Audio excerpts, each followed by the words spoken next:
Karyn Bryant for MMA H.E.A.T. I'm here now with Kris Crawford. She is the founder of Knockout Dogfighting. Congratulations on the great event tonight. Thank you. We're pretty excited about it. It's to help raise awareness. Yeah, a lot of people raise awareness about dogfighting, but we don't need to do that anymore. We're trying to raise awareness about what we can do to stop dogfighting. And who's with us right now? I should talk about her. This is Tahoe. She's a search and rescue dog. I'm actually the first person in the world to certify pit bulls in the field of search and rescue. My other dog, pit bull Dakota, we did the Space Shuttle Columbia disaster.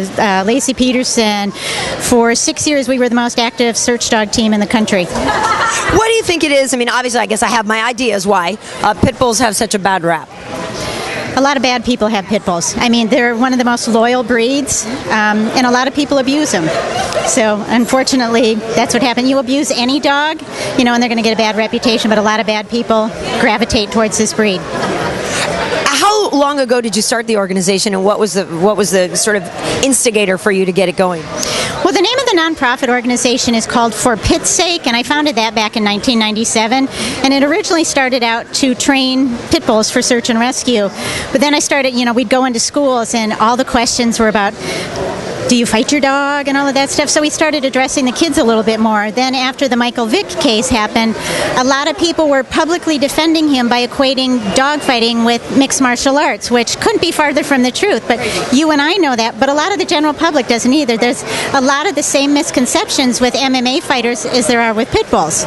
So that's why I live in San Jose up by AKA, and I started working out there. I met Josh the Punk Thompson, Kung Lee, and I was like, hey, you guys have the same reputation as me and my breed of choice. How about we team up and we start working with a lot of these kids? Because the fastest growing segment of dog fighters right now are 13 to 17-year-old inner city youth.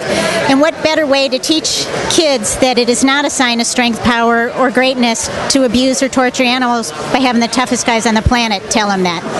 It's a great idea, and you couldn't be more right. I mean, I've explained MMA, and MMA fighters defended them to so many people. It's crazy. It really is crazy. Wow, yeah.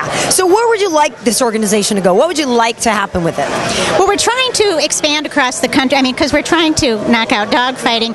But what's difficult about us expanding is because a lot of kids, they fight dogs for two reasons. Either to be the tough guy in the neighborhood or for the money. Just going in and having some of the fighters do an inspirational talk is not enough, especially if they're doing it for the money. We've come across a lot of kids whose parents have lost both of their jobs. The only way they can make money, they've dropped out of school, is sell drugs or fight a dog on the corner.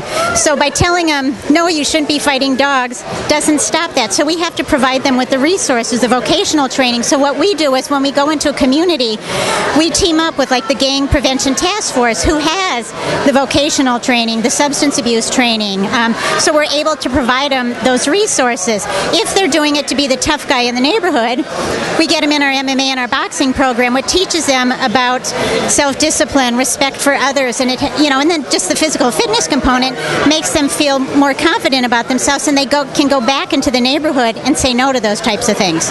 And this event tonight is to help us raise actually some funds, because like I said, we need to provide these kids with the tools and the resources. A lot of these kids, they have the dog, so by giving them the vocational training or the MMA training, they have the dog. So we teach them how to do disc dogging, all of that kind of stuff. But most of the kids, when they show up to our class, they show up with their dogs on a chain. So we provide them our starter package, which is a collar, a leash, a bed, a treat bag, all of that type of stuff. Because again, if I want them to succeed, I have to give them the tools to succeed.